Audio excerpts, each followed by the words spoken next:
आगामी त्योहार होली और लोकसभा चुनाव में मतदाता जागरूकता अभियान के क्रम में संघर्ष सेवा समिति जनपद के विद्यालय में वर्चुअल माध्यम से शिक्षकों और छात्र छात्राओं को मतदान की महत्वता और सौहार्दपूर्ण त्योहार मनाने के बारे में समझाने का कार्य कर रही है।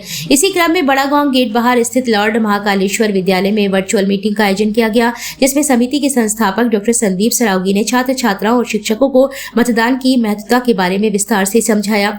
इस अवसर पर डॉक्टर संदीप ने कहा कि एक सशक्त, स्थायी और जन कल्याणकारी सरकार बनाने के लिए योग्य उम्मीदवारों का चुना जाना नितांत आवश्यक है। हमें अपना मतदान किसी पार्टी, समुदाय, लिंग, जातीय भेदभाव के आधार पर न करते हुए उम्मीदवार की योग्यता के आधार पर करना चाहिए। हमें ऐसा नेता चुनना चाहिए जो क्षेत्रीय जनता के मध्य खड़ा होकर उनकी समस्याओं को सुने और समस्याओं के निराकरण के लिए अपनी बात को संसद के पटल पर जिम्मेदारी के साथ रखे। डॉक्टर संदीप ने छात्र छात्राओं को इसलिए प्रेरित किया कि वे घर घर जाकर अपने अभिभावकों को मतदान के महत्व के बारे में समझाएं। वहीं छात्र छात्राओं के होली के त्योहार से संबंधित प्रश्नों के उत्तर में विस्तार से जानकारी देते हुए डॉक्टर संदीप ने कहा कि एरच कस्बे के पास स्थित बेतवा नदी के किनारे बसे डिकौली गांव को ऐतिहासिक डेकांचल पर्वत के किनारे बसा गांव माना जाता है। ये मान्यता है कि इसी डेकांचल पर्वत से भक्त प्रहलाद को नदी में फेंका गया था। जिस स्थान पर भक्त प्रहलाद को फेंका गया था उसे वर्तमान समय में लोग प्रहलाद कुंड के नाम से जानते हैं। झांसी जिला मुख्यालय से लगभग 72 किलोमीटर दूर स्थित एरच कस्बे का धार्मिक दृष्टिकोण से काफी महत्व है। इस स्थान पर कई ऐसे अवशेष मौजूद हैं जिनके आधार पर इसे हिरण्यकश्यप की राजधानी माना जाता है। मान्यता ये भी है कि होली पर्व की शुरुआत झांसी जिले के इसी एरच कस्बे से हुई थी। पुरातात्विक खोजों में यहाँ कई ऐसे प्रमाण मिले हैं जो इस बात की पुष्टि करते हैं कि किसी समय में इस स्थान पर विकसित सभ्यता निवास करती थी। झांसी जिले के गजेटेरियन में इस बात का उल्लेख है कि एरच कस्बा एक ऐतिहासिक नगर है जहां से होली की शुरुआत हुई है। एरच कस्बे के पास स्थित बेतवा नदी के किनारे बसे डिकौली गांव को ऐतिहासिक डेकांचल पर्वत के किनारे बसा गांव माना जाता है। यह मान्यता है कि इसी डेकांचल पर्वत से भक्त प्रहलाद को नदी में फेंका गया था। जिस स्थान पर भक्त प्रहलाद को फेंका गया था उसे वर्तमान समय में लोग प्रहलाद कुंड के नाम से जानते हैं। एरच कस्बे में महल और प्राचीन भवनों के अवशेष वर्तमान समय में मौजूद है, जिसे हिरण्यकश्यप का महल बताया जाता है। बताया जाता है कि इसी महल के पास हिरण्यकश्यप की बहन होलिका भक्त प्रहलाद को अपनी गोद में लेकर आग में बैठी थी और जल गई। एरच कस्बे में भगवान नरसिंह का एक प्राचीन मंदिर स्थित है। मंदिर में नरसिंह भगवान की मूर्तियां मौजूद हैं जिन्हें देखने के लिए दूर दूर से लोग आते हैं। क्षेत्रीय पुरातत्व अधिकारी के मुताबिक यहाँ पुरातात्विक खुदाई में कई ऐसे साक्ष्य मिले हैं जो बताते हैं कि झांसी जिले का एरच कस्बा लगभग 3000 साल पुराना है। मीटिंग के अंत में डॉक्टर संदीप ने शिक्षकों और छात्र छात्राओं को होली की अग्रिम शुभकामनाएं भी दी हैं। भैया, होली का त्योहार आ गया है और पूरा देश होली का त्योहार मनाता है। कहते हैं कि बुंदेलखंड की झांसी से होली की शुभारंभ, क्या कहें?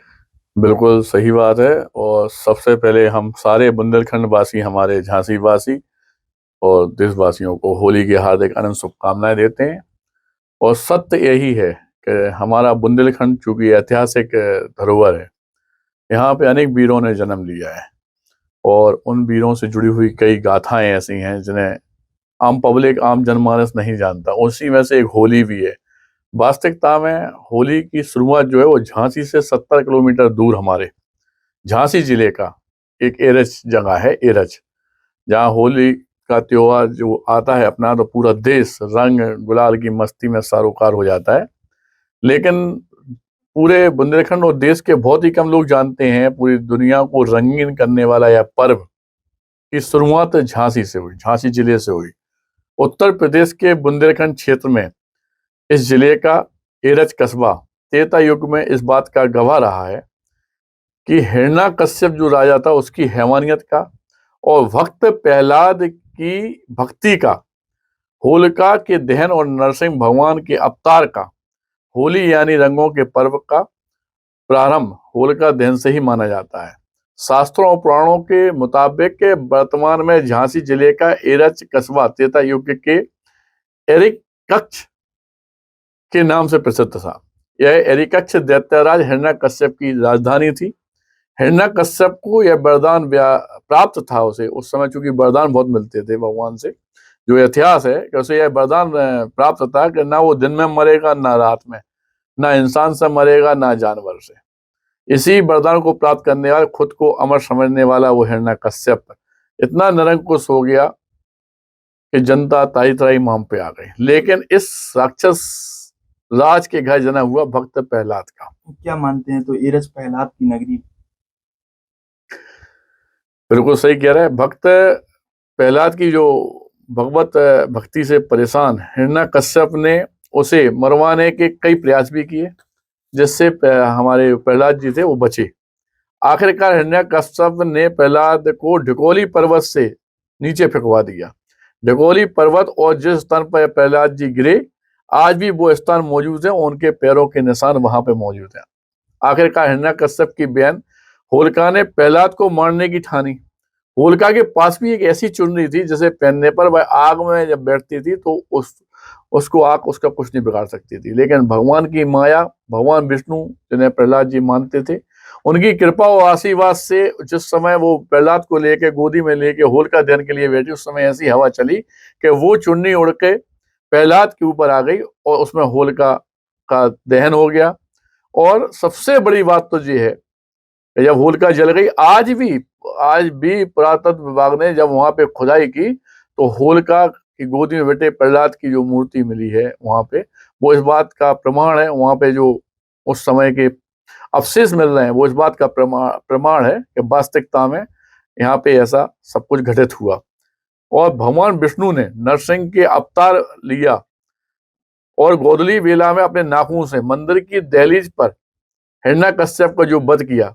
और हिरण्यकश्यप के वध के बाद हिरण्यकक्ष की जनता ने एक दूसरे को खुशी में जो गुलाल डालना शुरू किया, यहीं से होली की शुरुआत हुई। इस बात से चूंकि पूरा देश नहीं जानता है, लेकिन हमारी जो झांसी, हमारा जो बुंदेलखंड है, ये वास्तविकता में ऐतिहासिक धरोहरों से भरा पड़ा है। जो वीर लोग पैदा हुए और इसकी मिट्टी में इतनी ताकत है कि इस मिट्टी की सुगंध में हर वीर ने जन्म लिया। इसकी कई ऐतिहासिक कथाएं, जिनमें से ये होली का जो अपन लोग मनाते हैं, इसका भी प्रोग्राम जो हम लोग करते हैं, इसे मनाते हैं, ये भी हमारी झांसी की है। इस बात को बहुत कम लोग जानते हैं और सभी लोगों को दोबारा अग्रिम हम हार्दिक शुभकामनाएं देते हैं। धन्यवाद।